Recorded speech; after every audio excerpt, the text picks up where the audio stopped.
Amém. A paz do Senhor, irmãos e irmãs. Não dá para ver direito aqui quantas pessoas tem, se tem irmãos aí no meio. Mas obrigado pela oportunidade mais uma vez de estar aqui com vocês. Sobre essa coisa de dinheiro é uma coisa difícil mesmo de se falar, né? Tem tanto problema hoje no nosso meio com isso, né? Pessoas têm feito do evangelho um negócio realmente, né? E às vezes parece que eles nunca leram 1 Timóteo capítulo 6, né? Vai falar desse perigo de cair em armadilhas para aqueles que fazem do evangelho um motivo de ganho, né? E daí eles vão cair naquele problema, né? Mas a gente está aqui novamente para a gente conversar sobre esse assunto de maldições hereditárias. Gente, esse assunto, ele é um assunto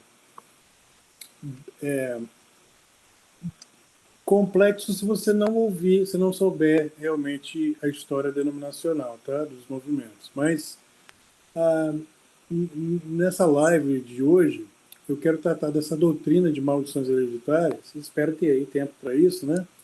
Mas eu quero primeiro te dizer que os irmãos que não têm realmente esse entendimento da história dos movimentos pentecostais, o movimento carismático e a parte neopentecostal, é bem provável mesmo que você tenha dificuldade de saber aonde um certo ensino começa e aí a fazer parte do círculo evangélico, tá, gente?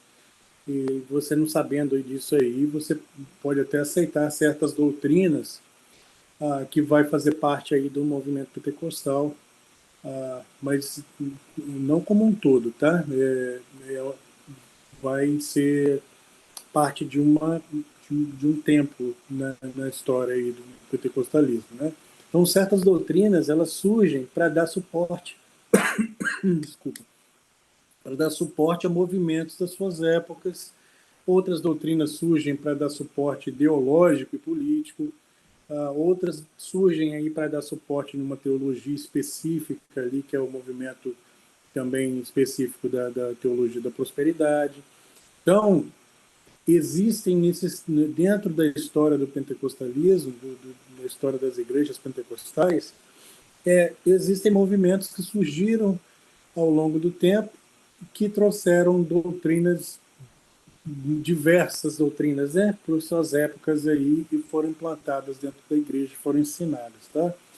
Então, não saber a história denominacional e as suas doutrinas fazem aí irmãos adotarem os seus ensinamentos e adotando aí os seus ensinos, sem saberem aí o que causou aquele ensino a ser ali realmente elaborado, né, feito ali, em primeiro lugar, tá aí o problema das causas e das consequências, né? Nós adotamos as consequências sem saber as causas, tá? Então, por isso, as igrejas evangélicas hoje estão vivendo um tempo em que é de extrema importância o entendimento de doutrinas fundamentais da fé cristã. Então, e entender claramente o que realmente conquistamos através do ministério salvífico de Jesus Cristo, ali na cruz do Calvário, onde ele nos comprou, nos justificou, nos redimiu e através do seu sangue nos resgatou e nos selou através do seu Espírito. Então, o Espírito Santo de Deus nos sela também, né? Então, tem que ter entendimento disso, gente, das doutrinas da fé cristã, para vocês não caírem, às vezes, em algumas doutrinas que surgem ao longo do pentecostalismo, tá? A doutrina de maldição hereditária é formulada no final da década de 60, tá? Ali fica muito popularizada desde então e tomou uma grande proporção na década de 70, através dos ministérios de libertação nos Estados Unidos, onde trouxe uma influência aí aos cristãos do movimento carismático e neopentecostal até os dias de hoje, né? Então, é uma doutrina muito nova, essa última dela, mas é uma doutrina que se alastrou no meio do pentecostalismo. Bom, então, mas eu quero chamar a atenção de vocês a sermos realmente prudentes, gente, para saber de qualquer doutrina aí, de qualquer movimento de repente, qualquer movimento evangélico, como que ela surge, né? E como que ela coloca, como é que esses movimentos que surgem aí ao tempo da igreja, eles têm a força de colocar uma influência demoníaca sobre os crentes aí em Jesus, né? E tudo que é movimento que surge, toda doutrina, todo ensinamento, ele deve ser filtrado e posto à prova a verdade das Escrituras e sobre a obra salvífica de Cristo na cruz do Calvário, tá, gente? Então, isso é o filtro que vocês têm que entender e a gente tem que realmente entender e fazer com que isso seja real na nossa vida, né? E a certeza e a segurança que temos nas doutrinas encontradas na Bíblia, ensinada pelos apóstolos de Cristo sobre a obra salvífica realmente ali de Jesus, e o que ele nos conquistou através a respeito ali do que herdamos na salvação, na remissão dos pecados, na justificação e como devemos aí viver uma vida debaixo dessa obra salvífica dele, e uma vida regrada realmente ali através do Espírito Santo, e uma vida de santificação, né, que é o ministério de Jesus traz para a vida do crente, e são essas verdades inegociáveis, tá, gente? Então, se você nunca aprendeu nas suas igrejas, numa escola bíblica dominical, por exemplo, essas doutrinas, antes de falar de lidar com a doutrina formulada por Derek Prince, que é essa doutrina da maldição hereditária, de uma maneira aí que ela é formulada e implantada nos ministérios de libertação, né, no mundo evangélico, no meio evangélico. Primeiro eu quero fazer vocês entenderem o posicionamento bíblico sobre a obra salvífica de Cristo. E aí, talvez entendendo isso aí, nunca mais vocês vão ter a possibilidade de cair nessas ondas doutrinárias que levam pessoas de lá para cá, né? E esse é o mal que está acontecendo no nosso meio evangélico, né? O cuidado do entendimento bíblico é o que traz a maturidade cristã realmente. E é importante para sair desse estado, né, de não ter, às vezes, conhecimento das escrituras, né? Paulo até alerta a gente que esse problema aí de não saber, ele nos compara a um bebê na fé, né? Um bebê, e para a maturidade cristã, não ter esse crescimento torna um crente, o resultado disso tudo que Paulo fala, é um crente inconstante, né? Exatamente como diz ali em Efésios 4:14, né? Para que não sejamos meninos inconstantes, né? Levados em roda por todo vento de doutrina, por engano de homens que com astúcia enganam fraudulosamente. Então, sobre a maldição, o que a Bíblia diz é que um homem não tem realmente opção. Essa maldição é o pecado hereditário, tá?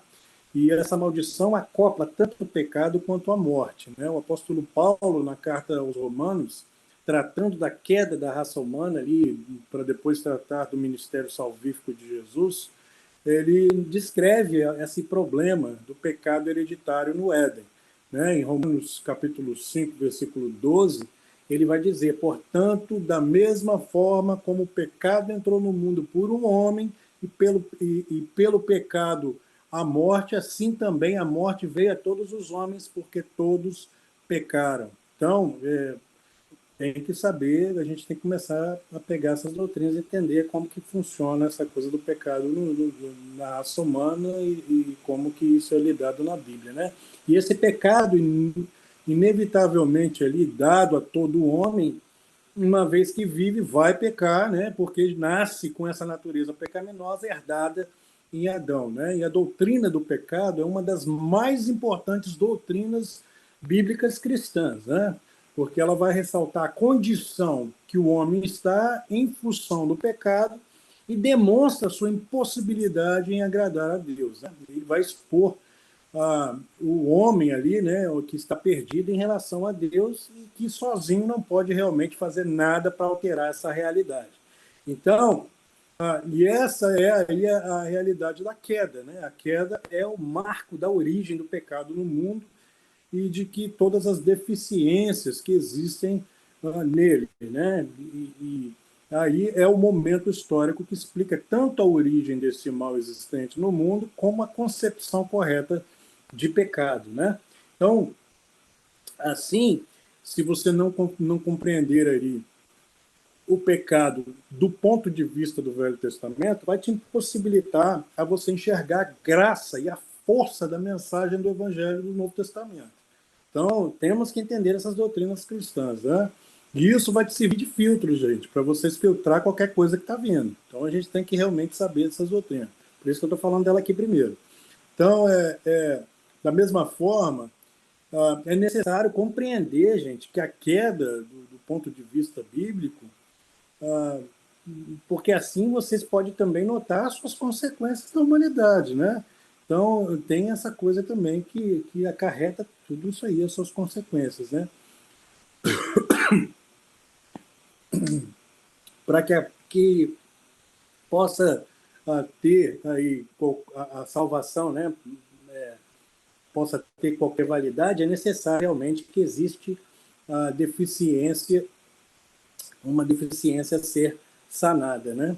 Então, essa aí é a deficiência, né? Essa deficiência está sobre a natureza pecaminosa, que é uma inclinação herdada ali desde Adão, presente em todos para a prática do mal, orientado ali. É sempre o homem que tem essa inclinação vai estar contra Deus, né? Através do pecado, desobediência. Você vê isso aqui, a história de Israel tem muito disso, né? Tantos pecados que eles cometeram, né? Mesmo sendo o povo de Deus. Estão entendendo até agora aí? Estou falando sobre as doutrinas cristãs. Então, essa inclinação herdada, ela é também chamada de pecaminosidade, né? E ela afeta o homem como um todo. E assim, gente, nesse ponto de vista aí, as motivações são tão perniciosas quanto as ações. Entendeu? Então, por isso que Deus fala da inclinação do coração do homem no Velho Testamento e Jesus expõe a intenção dos pensamentos do coração nos evangelhos. É a mesma coisa. Então, essa coisa, tanto na sua motivação e as coisas aí são as mesmas, têm as mesmas implicações, tá bom, gente? Então, mas é importante também vocês entenderem, é importante dizer aqui também, que não atinge apenas o homem como um todo, mas todo o homem, né? E dessa forma aí, todo ser humano possui de maneira completa essa inclinação, né? Ou seja, não é simplesmente que somos pecadores porque nós pecamos, mas pecamos porque somos todos pecadores. Tá dando para entender aí direitinho, né? Então, olha só, é o que Paulo realmente afirma ali em Efésios capítulo 2, versículo 3, e onde ele vai falar, e éramos, por natureza, filhos da ira, né? Como também os demais, né? A queda, ele vai determinar a culpa judicial sobre a humanidade, né? O rompimento da comunhão ali entre Deus e o homem, né? E a deturpação da perfeita imagem ali, né? Dessa imago Dei, né? Da imagem de Deus, né? Então, o apóstolo Paulo, em 1 Coríntios, capítulo 15, versículo 22, ele vai dizer que porque assim como em Adão todos morrem, assim todos também são vivificados em Cristo. Então, no meio desse juízo aí adâmico, o Senhor deu a promessa da vitória sobre Satanás através da semente ali da mulher, ali em Gênesis capítulo 3, versículo 15, ok? Então, essa promessa de bênção por meio do Filho ali prometido é a chave, ali, o centro do plano de redenção, que é o ministério salvífico de Cristo que eu estou falando aqui. Então, entenda, gente, que o crente adquire aí nessas três doutrinas bíblicas ensinadas ali pelos apóstolos, ali para a igreja de Cristo, né, os apóstolos de Cristo, são a salvação, ali onde o termo salvação é mais utilizado aí no nosso vocabulário cristão, ali na própria Bíblia, ali, para expressar o resgate de Deus do pecado e da morte, como todos os seus benefícios ali, né, e bênçãos também, né? O substantivo, por exemplo, da salvação no grego é soteria, né? E o verbo salvar é o verbo sozo, né? Que eles vão ocorrer ali mais ou menos 150 vezes no Novo Testamento. Mas isso aí é mais comum a gente falar de salvação também como algo que já passou, né? Por exemplo, muitas das vezes você escuta aí, eu fui salvo, ou você está salvo, né? Mas no Novo Testamento, a salvação, ela não é mencionada apenas como uma experiência passada, mas também como uma experiência presente e futura, tá? No passado, ele nos salvou e nos chamou para uma vida santa, não por causa de qualquer coisa que tenhamos feito, mas por causa do seu próprio propósito e graça. É o que lemos ali.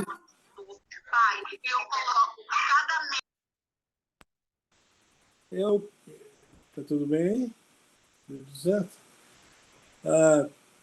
E é o que a gente vê realmente ali, voltando aqui, né? No passado, ele nos salvou e nos chamou para uma vida santa, né? E não por causa de qualquer coisa que a gente tenhamos ali feito, mas por causa do seu próprio propósito e graça. O que você vai ler ali em 2 Timóteo 1:9, né? E ele nos salvou não por causa das coisas justas que havíamos feito, mas por causa da sua misericórdia, tá? Em Tito 3:5 vai nos dizer ali que não pelas obras da justiça que houvéssemos feito, mas segundo a sua misericórdia nos salvou pela lavagem da regeneração e da renovação do Espírito Santo, tá? Então, a gente vê isso aí que está presente, onde a gente lê ali, por exemplo, em 1 Coríntios, capítulo 1, versículo 18, onde vai falar que porque a mensagem da cruz é loucura ali para que os que perecem, né? Mas para nós que somos salvos, é poder de Deus, né?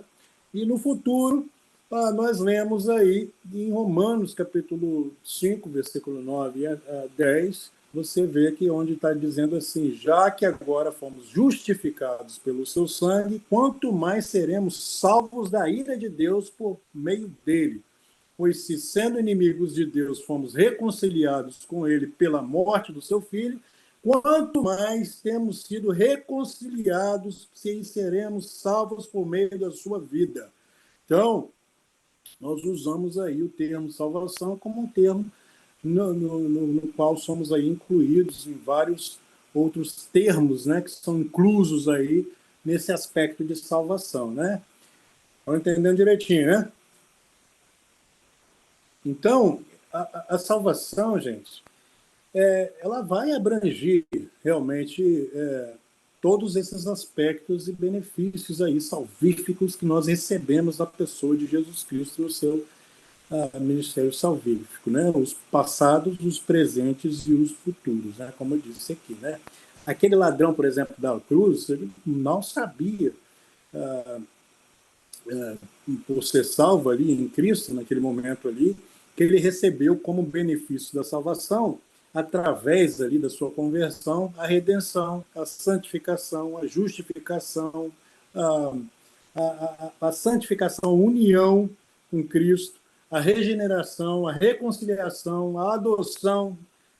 Ele não sabe nem o que estava acontecendo ali, de tanta coisa que ele recebeu realmente ali o que estava acontecendo com ele naquele momento ali na cruz do Calvário. Vocês estão me escutando, gente? Porque parece que está travado aí, que está funcionando. Irmãos? Tá tudo certo. Pode continuar. Ok. Amém. Tá claro aí? Tá ficando claro aí? Tá entendendo? Estou falando das doutrinas da salvação, né? E isso é muito importante vocês saberem. E isso vai servir de filtro, tá, gente? Para vocês, qualquer coisa que surgir aí, se não bater nisso aí, você pode. Isso é a coisa que os apóstolos ensinaram na Bíblia. Se o ministério de Jesus, qualquer coisa dessas coisas que conquistamos em Jesus for minimizada por outros ensinamentos, pode jogar fora. Porque não vale, se você minimiza a obra salvífica de Cristo, e o que nós conquistamos na cruz, tem alguma coisa errada. Entendeu? Tem que ser filtrada no entendimento bíblico, né? Isso são doutrinas que os apóstolos vão deixar para a igreja. Então, aquele ladrão na cruz, ele recebeu todos esses benefícios na hora da sua morte. Ele não teve mais tempo de vida para exercer, né, a sua fé, né? Mas para nós que estamos aí vivendo nesse mundão, entenda como alguns desses aspectos da salvação já passaram, né? Ali como fomos justificados, por exemplo. Alguns aspectos estão no tempo presente, né? Estamos sendo santificados, né? Nós buscamos essa vida de santificação. E alguns aspectos são futuros, aonde nós vamos um dia ser arrebatados e teremos o nosso corpo glorificado, né? Então, é muito importante você entender isso aí. Então, alguns desses aspectos da salvação são experienciais, né? Experimentais, e outros não, tá? O que quer dizer isso aqui? O experimental ou experiencial, né? Ele é aplicado na parte da salvação, onde você vai referir a um ato de Deus dentro de nós, tá? O ato experiencial ali, experimental, é aquele que o crente é mudado em seu espírito, alma ali, né? E a regeneração, nascer de novo, ele é experiencial, ele se experimenta isso aí. Nosso ser imaterial ali recebe uma vida espiritual, esse novo nascimento, né?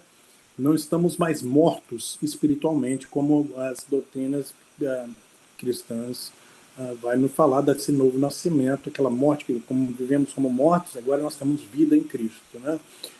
O não experiencial ali, o não experimental, é aplicado à salvação. Ele vai se referir ali a um ato de Deus com respeito a nós ali, nessa coisa da justiça, tá?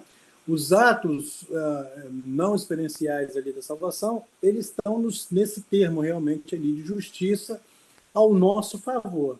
E não nos mudam internamente em nossa alma. Embora sejam igualmente ali importantes, eles são mais judiciais mesmo, legais e posicionais, tá? Então, a justificação, ela não é experimental, você não experimenta a justificação, mas aos olhos de Deus, você é declarado justo, entendeu? Então, isso aí é um ato judicial de Deus na vida do crente, tá? Então, a justificação, ela não é experiencial, não é experimental, mas aos olhos de Deus, realmente você tem como Deus olhando, aplicando a sua justiça, ele te declara justo através de Jesus Cristo, tá?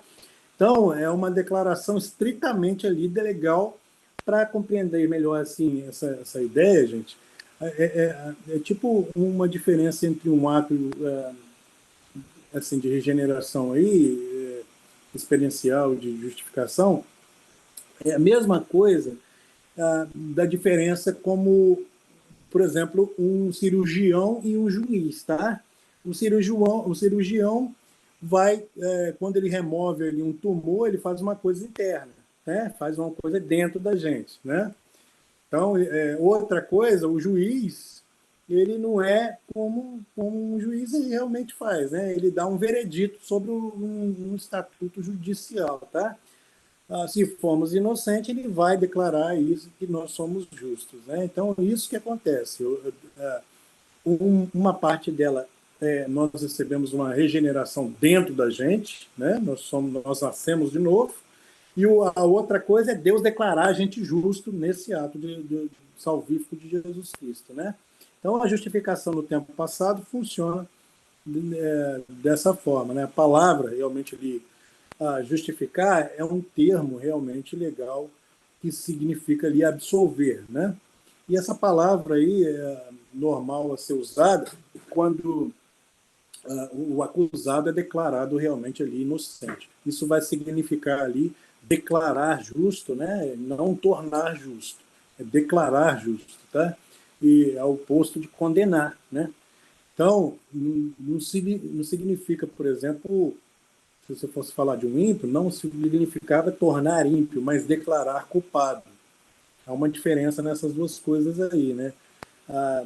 Da mesma forma, justificar significa declarar justo, porque é isso que Jesus faz nessa coisa da justificação. Ser justificado vai significar ser absolvido por Deus de todas as acusações que poderiam ser feitas contra a sua pessoa por causa dos seus pecados. Meu Deus, isso é tremendo. Isso é uma coisa violenta. Satanás odeia isso. Esse ato acabou com a cédula que era contra nós. Essa cédula que foi marcada e cravada na cruz do Calvário. Entendeu? Então, é uma coisa absurda o que Jesus fez. Entendeu? Eu quero te ensinar, eu estou ensinando essa doutrina para você entender a seriedade que é isso na cara daquele acusador que é contra a nossa vida. Entendeu? Então, é uma coisa forte, é o que Jesus fez para a gente, é uma coisa muito profunda, tá? Então, a justificação é um ato realmente legal, instantâneo de Deus, no qual ele vê nossos pecados como perdoados e na justiça de Cristo, ele como pertencentes para nós e nos declara justo aos teus olhos, entendeu? Então, é violento demais. Eu estou te falando que Satanás ele odeia quem entende isso. Essa certeza que você tem na pessoa de Jesus Cristo, naquilo que ele fez por você e o que você é nele. Quando você tem essa certeza do sacrifício de Jesus e aquilo que você conseguiu na cruz do Calvário, isso muda tudo na sua vida. Essa força do Evangelho, da força da mensagem do Evangelho para um pecador que tem um acusador constante, que quer te acusar de coisas, e quando você vê a força do sangue vertido na cruz do Calvário, meu Deus do céu, isso é uma coisa absurda, entendeu? Então, Paulo, em Romanos, capítulo 4, versículos 5 a 8, ele vai falar de um aspecto da nossa justificação que inclui ali os perdões dos nossos pecados e sobre esse favor de Deus para realmente ali o cristão, né? Paulo vai dizer ali em Romanos, ali no capítulo 4, né? Ele vai falar assim: todavia, aquele que não trabalha, mas confia em Deus, que justifica o ímpio, sua fé lhe é acreditada por justiça, como justiça. Né? Davi também diz, nesse versículo aí, vai falar assim: Davi diz a mesma coisa quando fala da felicidade do homem a quem Deus acredita a justiça independente das suas obras. Como são felizes aqueles que têm as suas transgressões perdoadas, cujos pecados são apagados, como é feliz aquele a quem o Senhor não atribui culpa. Então, isso é forte demais. Davi, por exemplo, vai dizer a mesma coisa que Paulo fala, usando Davi, né? Ali em Salmos 32, versículos 1 e 2, quando ele fala dessa bem-aventurança daquele que Deus acredita a justiça independente das obras, né? Onde ele vai falar, né? Como é feliz aquele que tem suas transgressões perdoadas e seus pecados apagados, né? Como é feliz aquele a quem o Senhor não atribui a culpa e quem não há hipocrisia. Então, mesmo Paulo usa o que Davi também falou lá atrás, né? Então, quem está anotando aí, anota que isso é tudo riqueza, viu, gente? Ainda bem que está sendo gravado.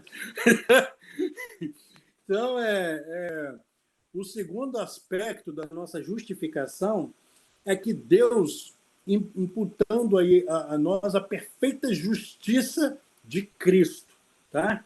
Então, Deus conta a justiça de Cristo como pertencente realmente ali a nós e ele acredita em nossa conta, tá? Porque assim como pela desobediência de um só homem, muitos se tornaram pecadores, assim também pela obediência de um só homem, muitos se tornaram justos. Então, Romanos 5,19 vai falar isso aí, né? Então, o que é realmente ali a justificação?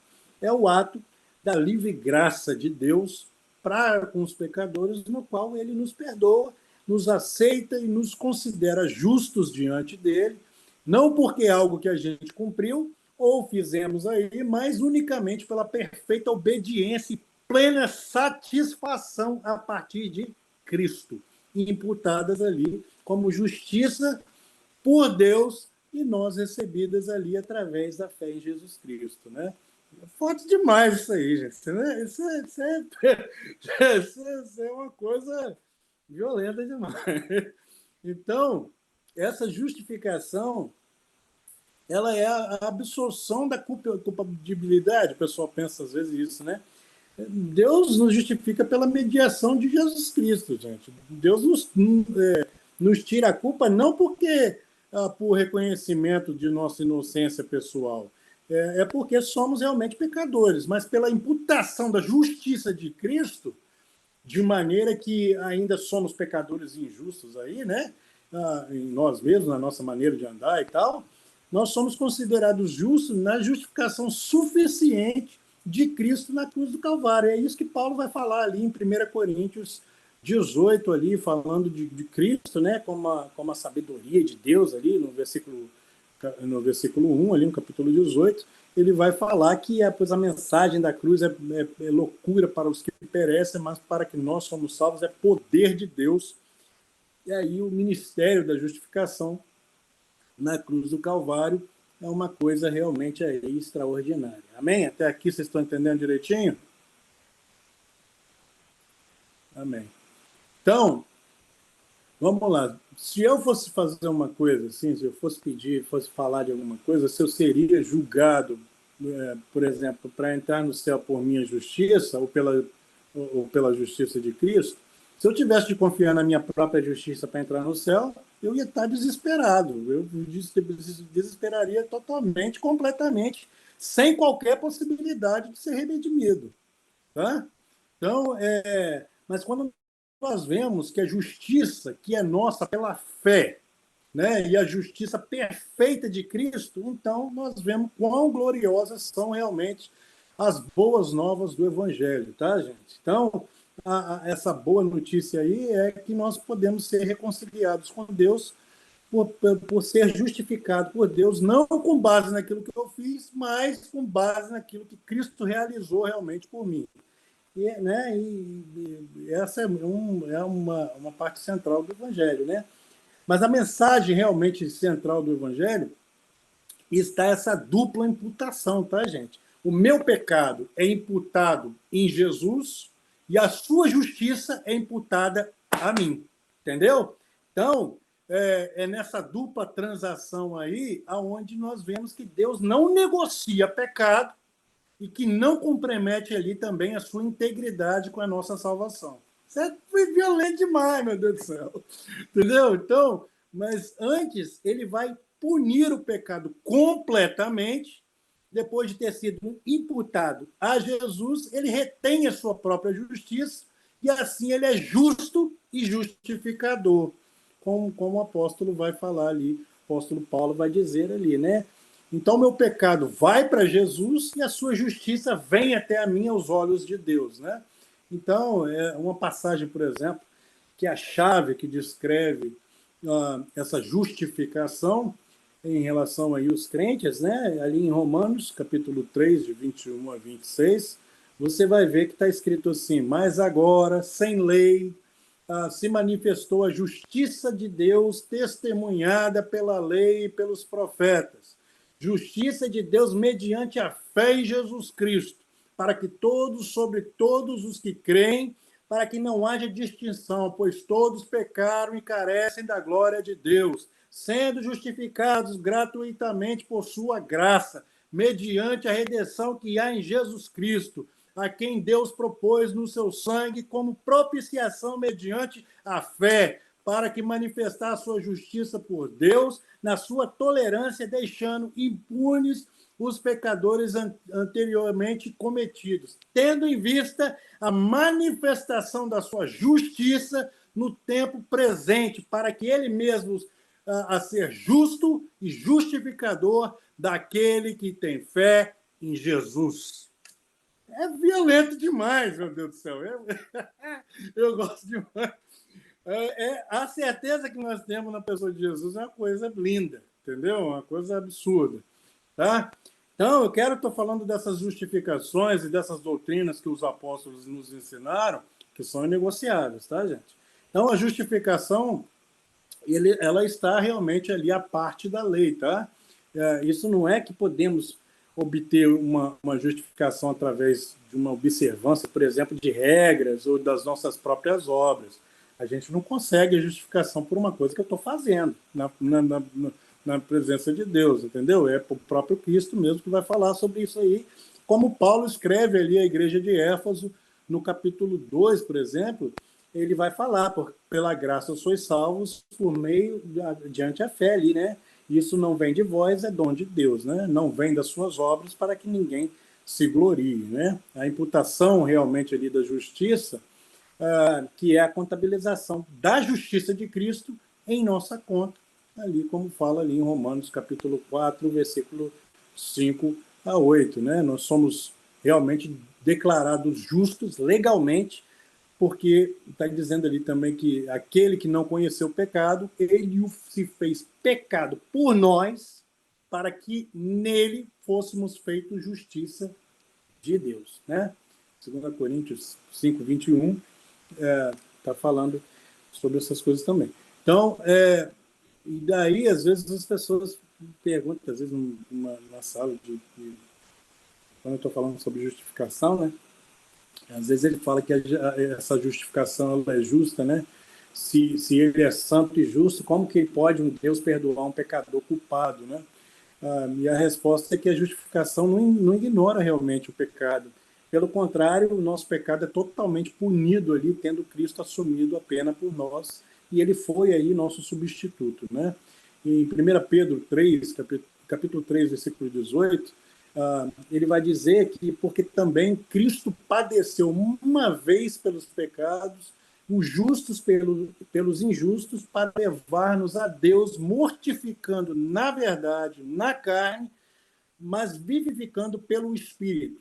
O crente em Jesus ali é livre de qualquer condenação.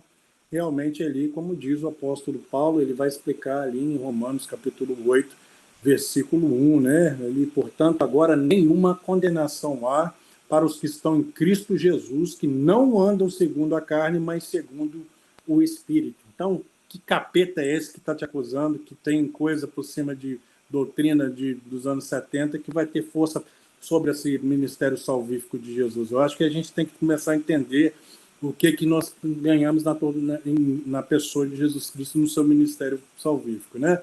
E a última doutrina é a de santificação, que é para fechar isso aqui, tá? Então, a doutrina de santificação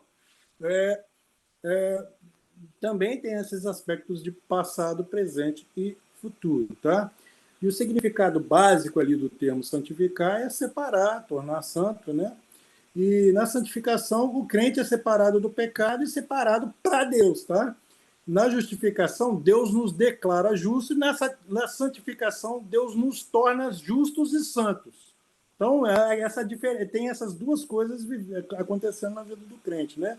E essas três fases da santificação acontece ali quando a santificação passada, ou essa inicial, né? Eu fui santificado, o crente está aí definitivamente, realmente ali, instantaneamente, separado do domínio do pecado, né? Ali Paulo vai falar em Romanos capítulo 6, versículo 14, né?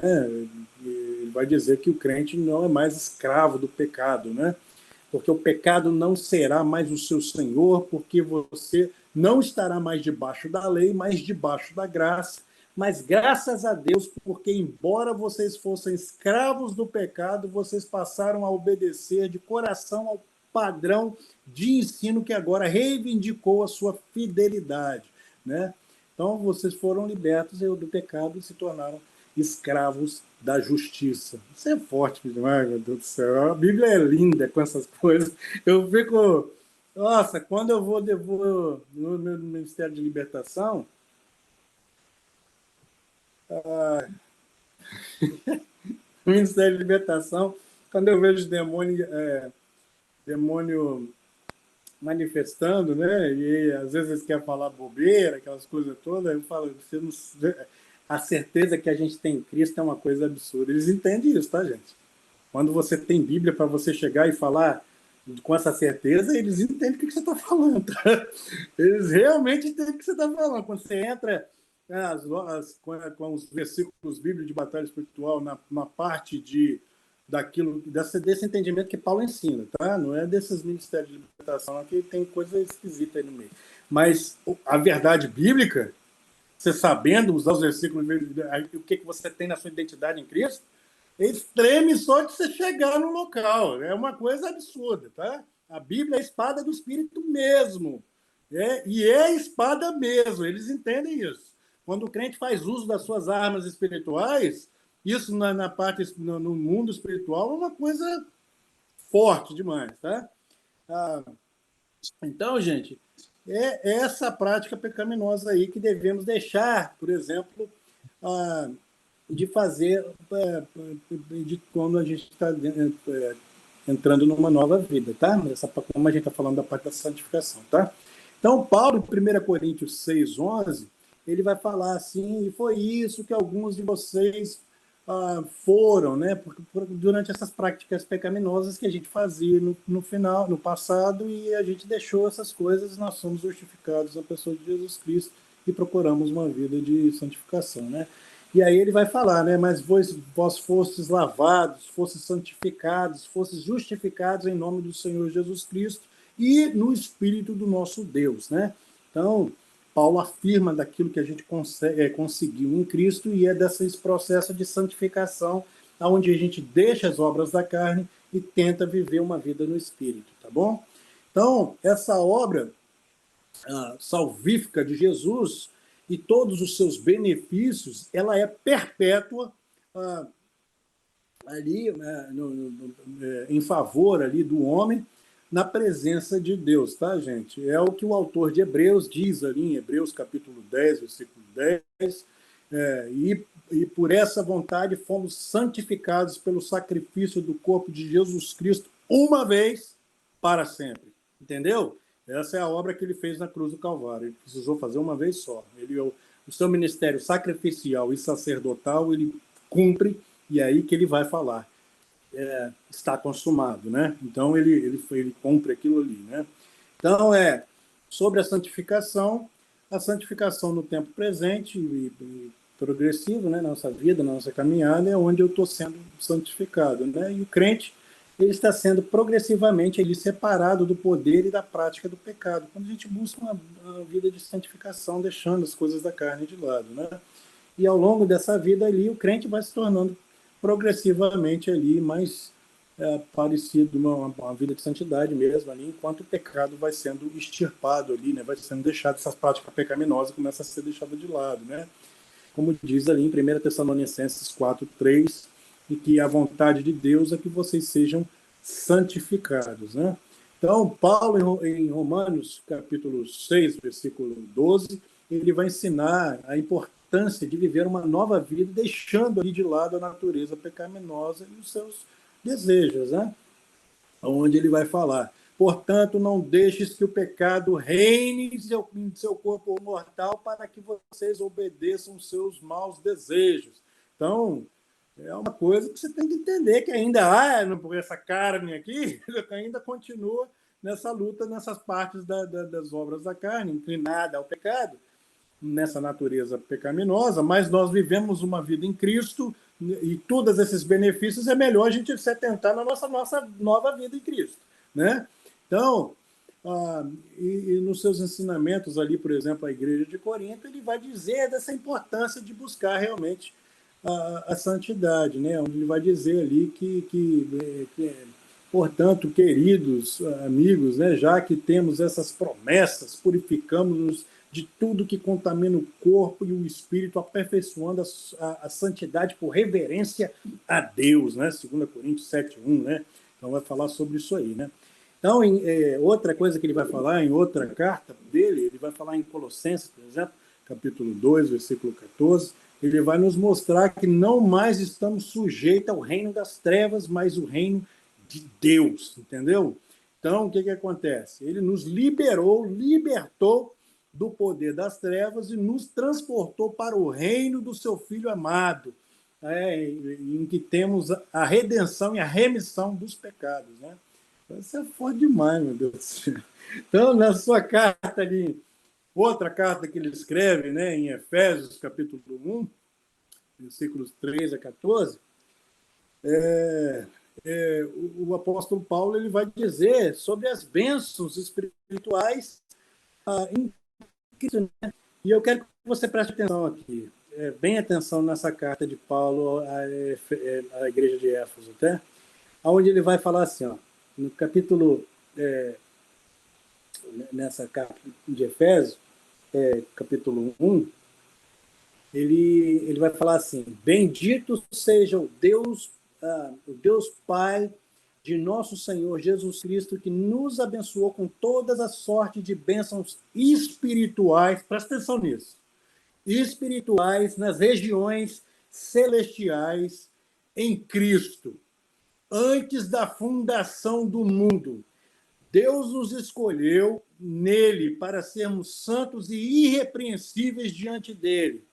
Em amor, nos predestinou para ele para sermos adotados como seus filhos, por meio de Jesus Cristo, segundo o propósito da sua vontade, para louvor da sua glória e da sua graça, que nos concedeu gratuitamente no amado, né? E nele temos a redenção pelo seu sangue e a remissão dos pecados, segundo a riqueza da sua graça, que Deus nos derramou abundantemente sobre nós, em toda sabedoria e entendimento, e ele nos revelou o ministério da sua vontade, segundo o propósito que nele apresentou em Cristo, de fazer convergir nele, na dispensação da plenitude dos tempos, todas as coisas, tanto as do céu quanto as da terra. Em Cristo fomos também feitos herança, predestinados segundo o propósito daquele que faz todas as coisas conforme o conselho da sua vontade, a fim de sermos para louvor da sua glória,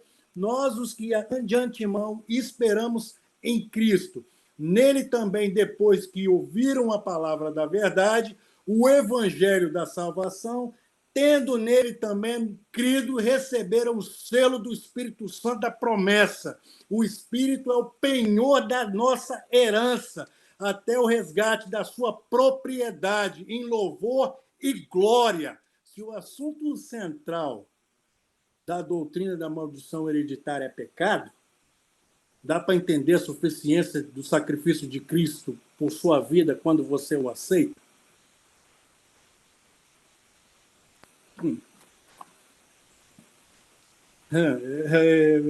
Bíblia é outra coisa, né? Bíblia é outra coisa. É uma outra conversa, né? Então, é sério isso. Isso é muito sério. Porque isso aí está a nossa certeza. Nossa certeza está no ministério salvífico de Jesus Cristo, meu Deus. A certeza do crente. Deus nos consegue uma vitória absurda. Uma absurda. Meu Deus, o reino espiritual, quando vê Jesus assunto ao céu e fala, ó, não se preocupa não, que eu já vou mandar o Espírito Santo, a obra já está consumada. Vou mandar o Espírito Santo e agora, no Velho Testamento, eu vinha com a conta gota. Agora eu vou habitar dentro de vocês. Entendeu?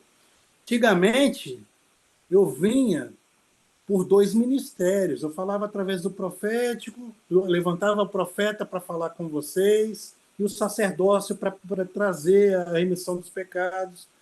Só que agora o poder de Deus vai habitar dentro de vocês, porque eu vou fazer vocês templo do meu espírito e pedra viva. Eu não vou precisar mais de fazer sacrifícios, que vocês façam sacrifícios de coisas aí, mas eu quero que você faça um sacrifício de culto racional, entendendo quem eu sou e tudo que eu fiz por vocês, aquilo que eu conquistei na cruz do Calvário, verti meu sangue, vocês são meus. Satanás não pode arrebatar vocês das minhas mãos, vocês são minhas ovelhas. Quem é Satanás para arrancar vocês das minhas mãos? Meu sacrifício é completo, meu sacrifício é suficiente. Está em mim a tua vitória. Não está naquilo que você pode fazer, mas está em mim que conquistei a vitória por vocês. O mundo das trevas eu o expus. Esses demônios eu botei por debaixo dos meus pés. E eu levei a igreja acima desses demônios. E eu dei autoridade a vocês através do meu sangue, do meu sacrifício, do meu nome. Isso é profundo demais, meu Deus do céu. Isso é profundo demais. Está entendendo, gente? Glória a Deus. Aleluia. Dá um glória aí. Glória a Deus. Glória! Louvado seja Deus! Bom esta palavra! Aleluia! Deus é bom e bom demais. Nem tomou fôlego, né, para falar. Efésios 1, parece que Paulo nem tomou fôlego para falar. Parece que se não tiver vírgula e ponto para vocês,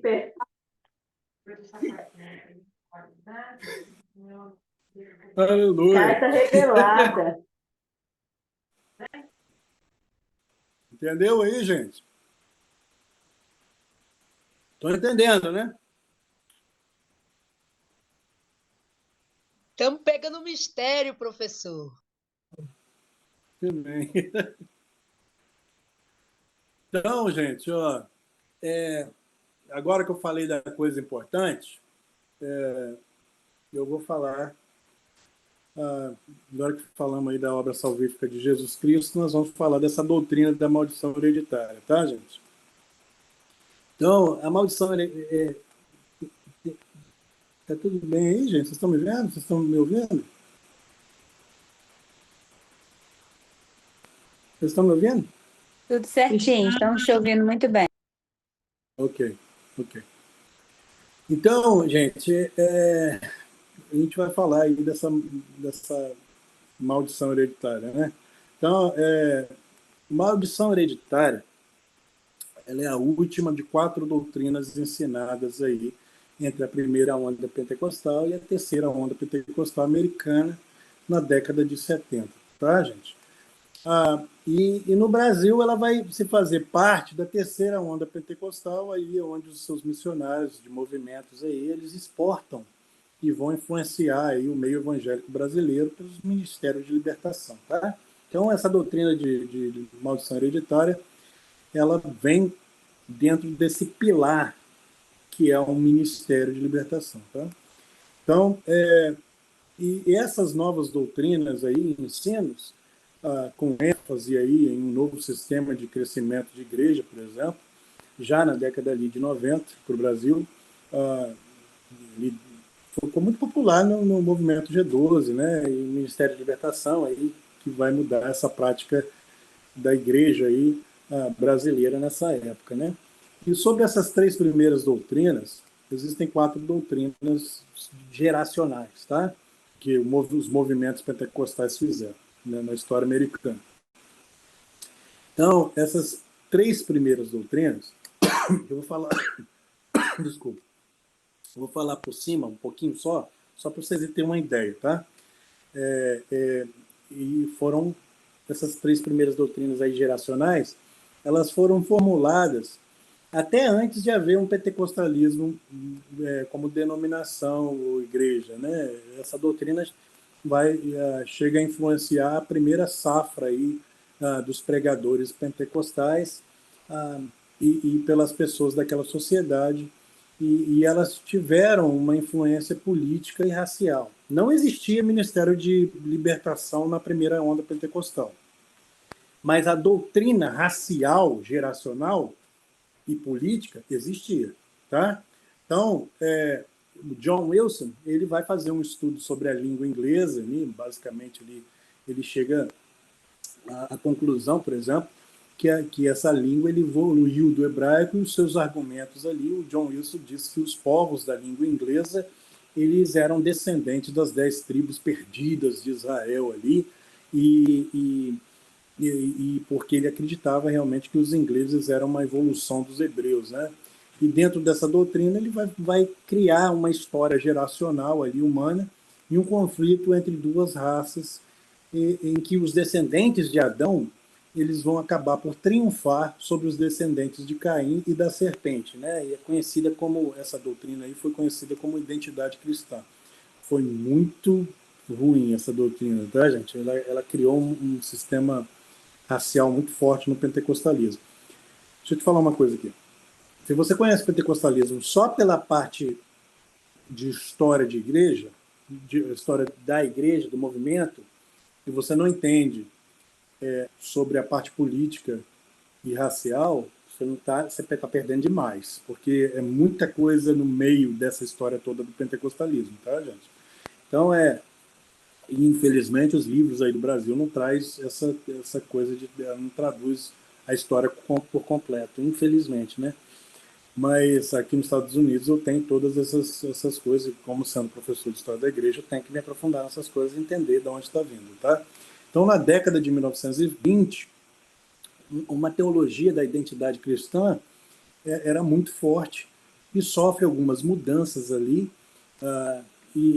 dentro dos Estados Unidos e se torna uma segunda doutrina com algumas mudanças ali. E esses defensores dessa doutrina, eles começam a dizer que o povo judeu é, na verdade, impostores e a verdadeira tribo de Judá é a Alemanha.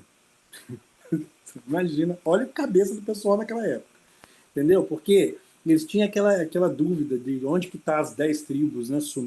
Desapareceu e tal, e eles fazem isso por causa de outros estudos, eles vão trazer nisso aí. Mas aí passa, desde 1840 ali, mais ou menos, para 1920, já começa a mudar essa doutrina e já é a segunda doutrina, tá?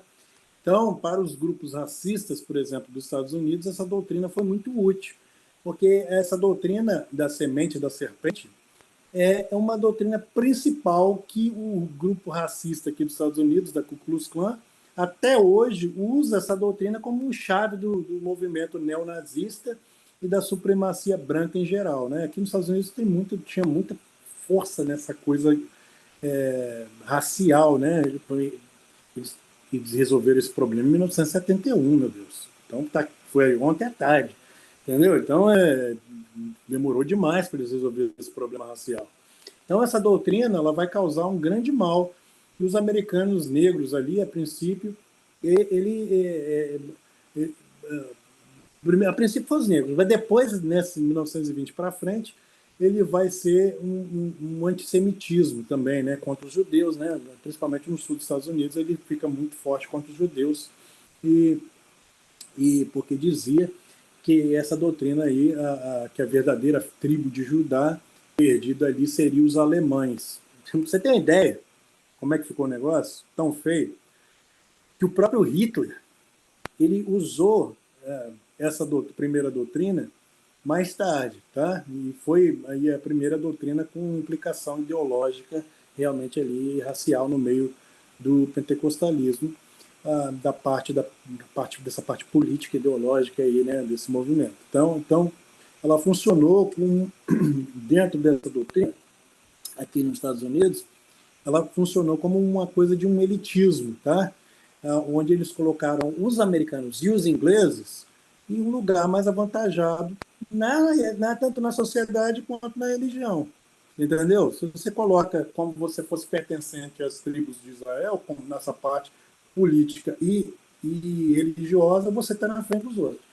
Quando você chega ali na década de 1940, a segunda onda pentecostal americana ali, você tem os reavivamentos ali de cura, né? E o surgimento do movimento avivalista da chuva serôdia, tá, gente?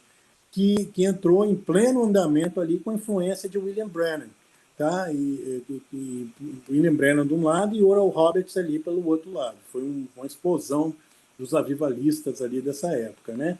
E aí, mas com William Branham e a sua influência fundamental ali para o surgimento desse movimento chamado Chuva Serôdia, foi a figura realmente principal na segunda onda do pentecostalismo, onde ele vai influenciar muitas igrejas independentes surgidas aí dessa segunda onda, onde ele se torna realmente uma figura, um líder, né?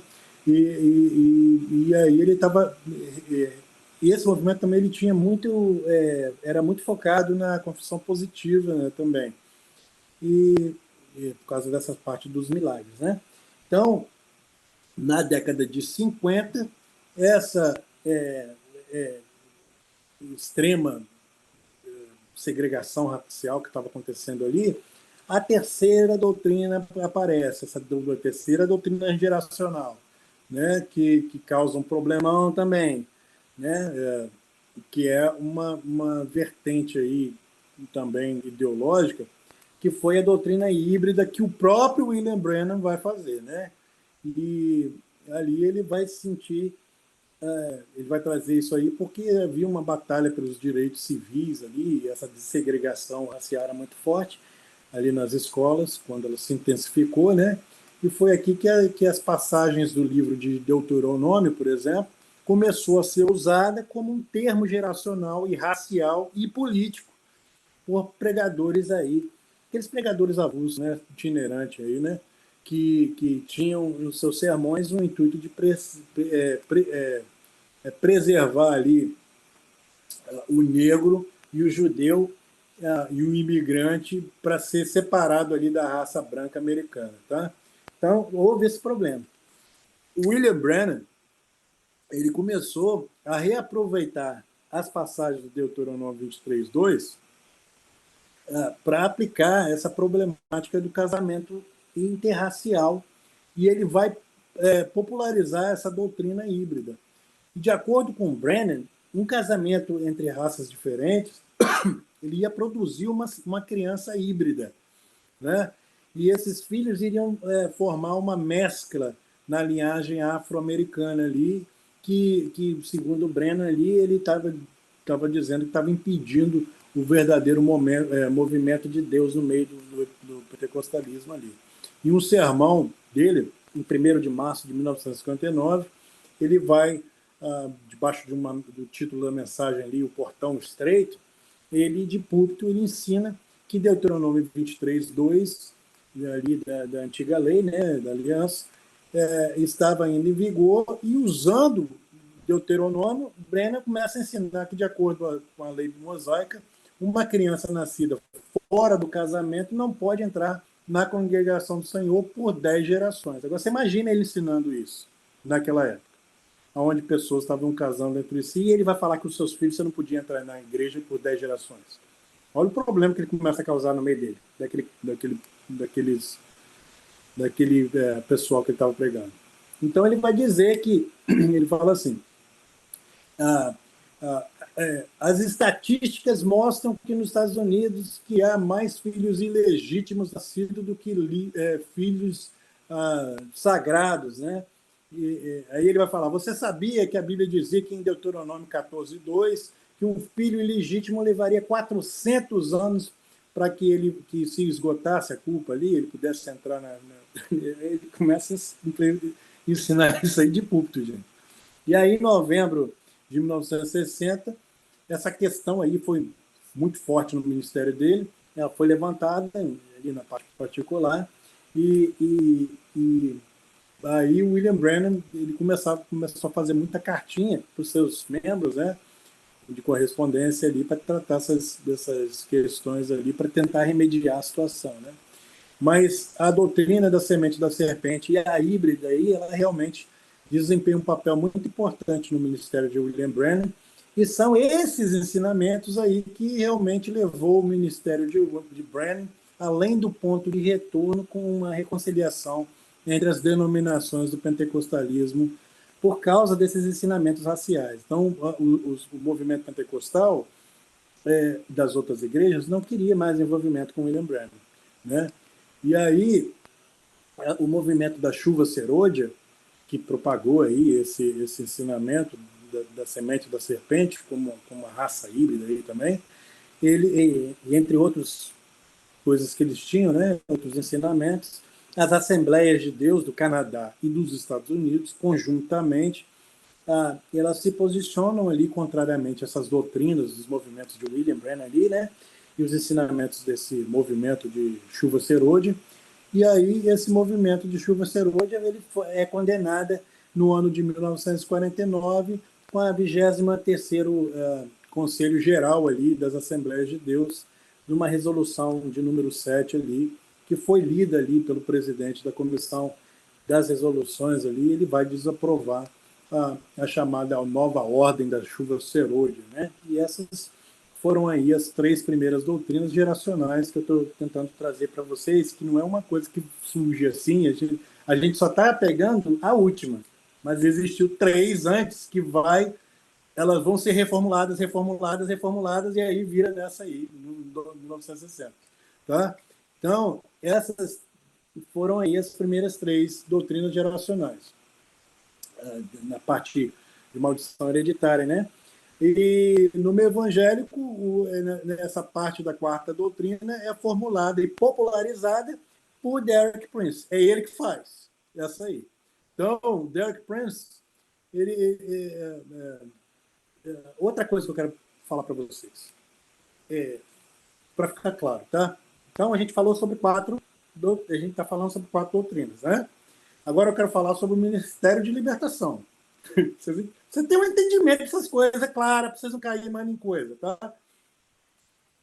Quando tem pessoas que vêm falar esse negócio comigo, aí eu trago eles para a história, trago eles para a Bíblia, trago eles para tudo, aí não tem, contra fato, não é história do pentecostal, não tem como você correr. Não tem como você correr, gente. A gente tem a ata, tem o dia, tem a hora, tem as pessoas, tem os meses, tem os materiais, não tem como correr, não tem como... Você está entendendo? Então, eu estou fazendo, por exemplo, um livro para me expor esse negócio, porque, pelo amor de Deus, tem tanta gente sendo enganada com coisas assim, né? Anyways, de qualquer forma, vamos continuar. Essa coisa eu fico indignado quando uma coisa, tipo assim, a verdade do evangelho ela é minimizada. Olha só, eu sou teólogo. Tiririca do Brejo.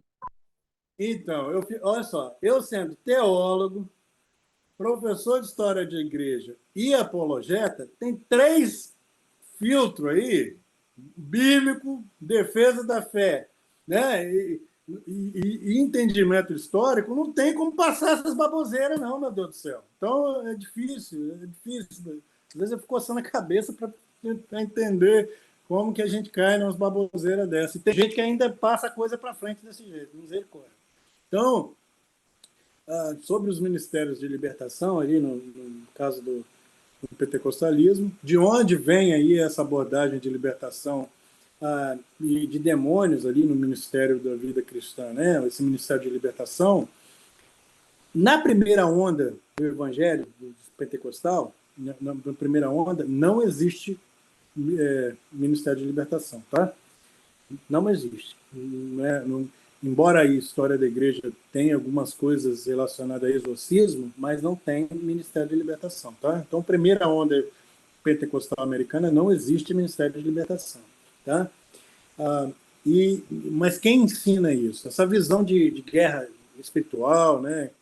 Ela só vai se desenvolver mesmo depois ali do final da década de 1960, tá, gente? Então, existe pelo menos 4 variedades de ministério de libertação de demônios e os seus métodos. Tá? Então, existe 4, tá? Para vocês entenderem.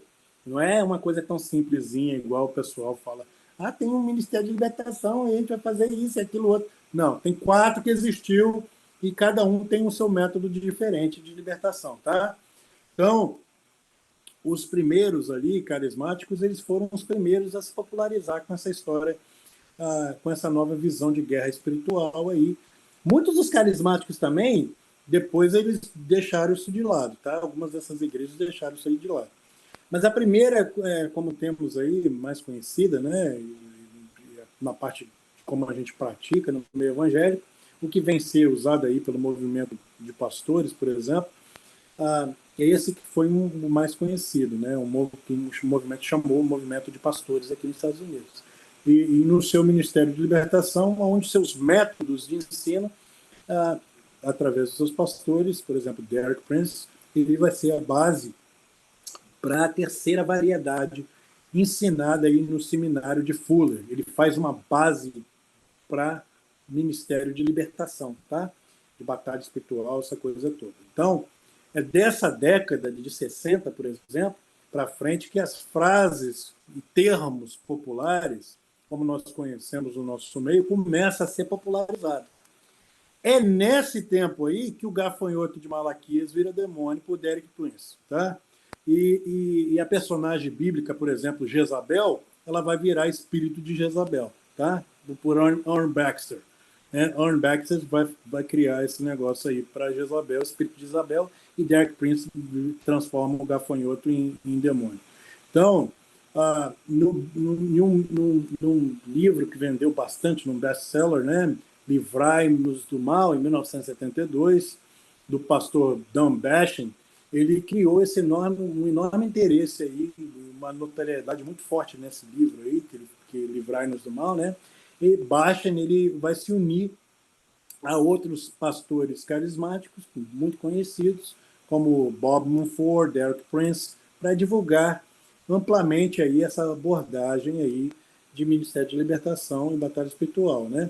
E aí a teologia que era muito nova, né, para tratar essa parte da teologia que era muito nova para tratar desse assunto, mas à medida que esse movimento começa a tomar corpo, cresce também essa proliferação das doutrinas, né? E à medida que Bashan narrava a sua história, o movimento tomou força no meio pentecostal, neopentecostal, né? Na parte carismática. Então, eles compartilham aí realmente características fundamentais e comuns, né? Embora eles vão discordar de algumas coisas através dos seus ensinos, no começo ficou meio confuso ali, mas eles acabam formulando uma doutrina sobre isso aí. E aí todos que acreditam que a guerra, por exemplo, todos esses pastores que eu falei aqui, eles acreditavam que existia realmente uma guerra espiritual e um perigo realmente ali demoníaco, onde os demônios queriam assumir aí o controle ali da alma, né? E assim eles queriam manter as pessoas debaixo de um cativeiro e pecado e tal. E nessa primeira variedade aí existe aí esse movimento de batalha espiritual, né? Então, Derek Prince ele vai formular essa doutrina da maldição hereditária, sendo aí a quarta doutrina de maldição geracional, tá, gente? E, agora, transferindo aos demônios, ele faz com que as suas influências aí sejam sobre as raças, não mais sobre aquela parte das raças, como os outros três doutrinas, mas ele começa a influenciar, ele foca todas essas influências nos demônios, né? Focando nessa influência demoníaca como problema da sociedade, atingindo ali como que o demônio atinge a cultura, a prosperidade, a saúde e as suas influências no mundo físico, né? Derek Prince ele deixa a parte racial, ele fica só com um pedacinho para explicar com a parte africana, né? Mas ele foca mais nos demônios agora, em vez da parte de problema racial. Então, os dispensacionalistas, né, eles desenvolveram ali a segunda variedade do ministério de libertação ali dos demônios, né? E na abordagem deles, eles fica igual os primeiros carismáticos, né, igual o Derek Prince, mas ele surge aí no meio dos círculos cristãos, lá no seminário, desculpa, no seminário de Dallas, né, onde na escola, no colégio no Instituto de Moody também, né, e essa aí se torna o segundo ali, né, e os seus autores de livros conhecidos ali, um autor muito conhecido nessa época foi o Mark Bobeck, com o livro O Adversário, em 1975, e Mary Unger, onde ele estava falando o que demônios podem fazer com os santos, né, em 1977. Tudo bom, pai? Então, esse movimento de libertação, ele agiu mais através dos aconselhamentos pastorais, ali na parte mais privada, e oração também, né? e aí fizeram um uso aí de textos bíblicos, né, na batalha espiritual, mas ele não tinha essa prática de entrevistar demônio, nada como o outro movimento. Uma terceira variedade de movimento de batalha espiritual, ele vai surgir na terceira onda ali, do Espírito Santo, centrada na parte desse seminário de Fuller, né? Com um movimento chamado Vineyard também. E esses líderes bem conhecidos aí, nesse meio aí, ó, tinha o John Weber, que já morreu, né? O C. Peter Wagner, né? Também que já morreu, o Charles Kraft, o John White, o Wayne Grudem, e as ênfases dessa coisa, desse movimento aí, também tinha algumas coisas relacionadas aos sinais, né? No meio deles aí, mas era mais voltada a um crescimento de igreja, missões ali, muito essa parte missionária também, tá? Mas o que eles se diferenciam, gente, numa ideologia teológica, tá, gente? Que eles vão se concentrar na vinda do reino de Deus e numa forte preocupação com o evangelismo multicultural, tá? E aí a noção dos chamados espíritos territoriais, né? Onde demônios governantes que mantêm cidades ou regiões inteiras aí em cativeiro à incredulidade também, né? E ao pecado aí, ele ficava fazendo com que essas pessoas ficassem debaixo desses pecados, né?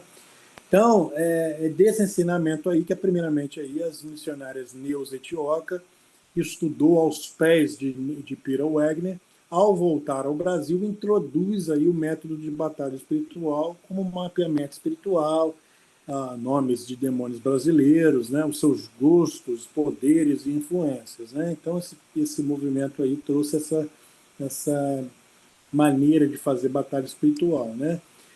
Esse tipo de ministério de libertação também dá suporte ao evangelho de prosperidade, como o movimento de Derek Prince deu, tá, gente?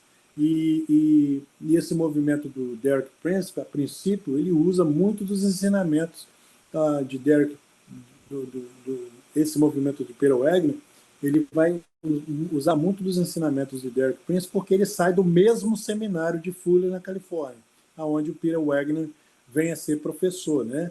E nesse Ministério de Libertação existe muito do uso da confissão positiva, onde através de muitas mentorias, né, pagas também, né, os seus adeptos eles vão fazer mapeamentos espirituais, regressão, para obter sucesso ali contra os poderes malignos, né?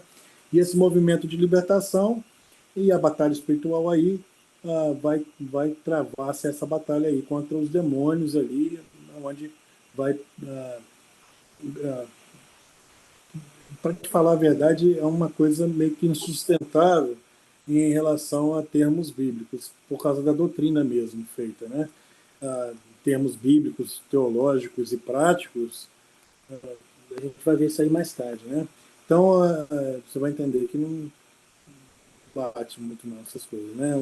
A quarta variedade, que pode ser caracterizada também evangélica no Ministério de Libertação, é o de Neil Anderson, do Ministério da Liberdade em Cristo, né? O Freedom in Christ Ministries, onde ele escreve um livro, The Bondage Breaker, né? O Implementador das Amarras, ali em 1990, onde Timothy Warner, né, da Escola Evangélica Trinitariana, ele vai escrever esse livro aí também de batalha espiritual, também um livro muito famoso, né, 1991, ali, o Spiritual Warfare, né? E aí ele vai demonstrar essas características do pensamento de libertação, dessa parte de libertação espiritual e demônios, em uma perspectiva mais evangélica tradicional, tá? Eles fazem mais uma ênfase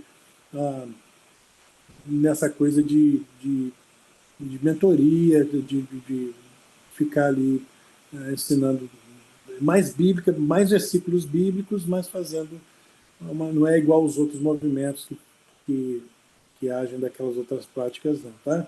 e o autor mais popular deles era esse Anderson mesmo, né? Então, nós falamos de 4 ministérios, nós falamos 4 ministérios de libertação e 4 doutrinas geracionais, ok?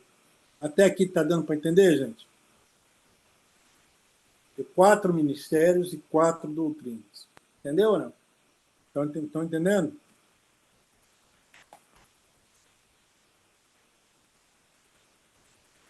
Então, voltamos aí à maldição hereditária de Derek Prince e no meio do movimento apostólico, e também no movimento apostólico ali, né? Que são tão populares no meio evangélico, no pentecostal e neopentecostal nos nossos dias, né? Entender realmente a história, irmãos, de suas denominações, saber realmente distinguir quais são as doutrinas ali, né, se são bíblicas e quais são os ensinamentos que servem aí realmente a um movimento que vem aí através das suas coligações, alianças, né, entre as suas igrejas, ou conferências, ou encontros pastorais, né, cruzado.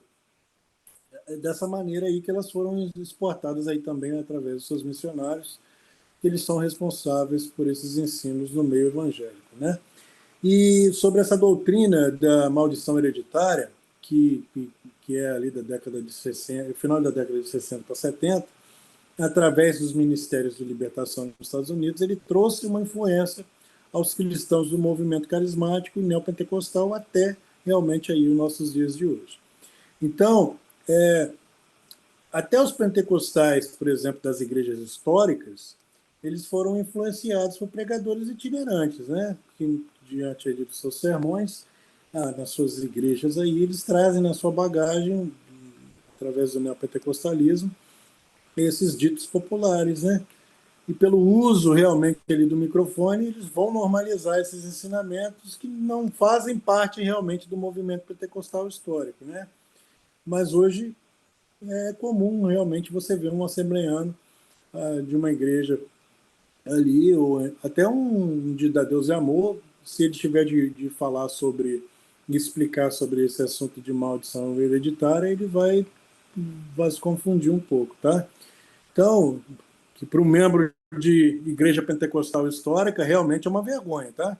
Então, existe uma grande diferença, gente, e confusão entre maldição hereditária, como um dos movimentos de libertação, vai apresentar aí, e o pecado hereditário e a reprodução de um comportamento de pecado moral reproduzido pelos seus familiares, né? Então, mas onde que essa doutrina vai realmente fazer parte aí, igual a gente viu aí, acabamos de falar, na década de 70, tá? E aí, gente, ele é popularizada, essa doutrina, pelo evangelho da prosperidade, que ela vai se tornar, essa doutrina da maldição hereditária, ela vai fazer parte do ensinamento do Ministério de Libertação, tá? E esse Ministério de Libertação, ele vai servir de pilar de sustentação para a teologia da prosperidade, onde ele vai usar confissão positiva, regressão, mentalização, confissões a líderes aí sobre os seus pecados passados ali, até que eles faziam aquelas listinhas, né? Para enumerar, aquela coisa toda, né? No Brasil, acho que vocês lembram da parte do G12, que eles faziam muito disso aí, né? E aí eles vão implantar isso nas igrejas brasileiras na década de 90, naqueles grandes famosos encontros com Deus, né? Entre os métodos aí que eles traziam para a igreja, e aí para tentar trazer um sucesso na vida do cristão, tá? Então, deixa eu te fazer uma pergunta. Quanto tempo eu tenho aí? Misericórdia. Já são 9h30. Então, como é que você quer que eu faça? Porque eu não entrei na maldição hereditária ainda, não. Porque Nossa!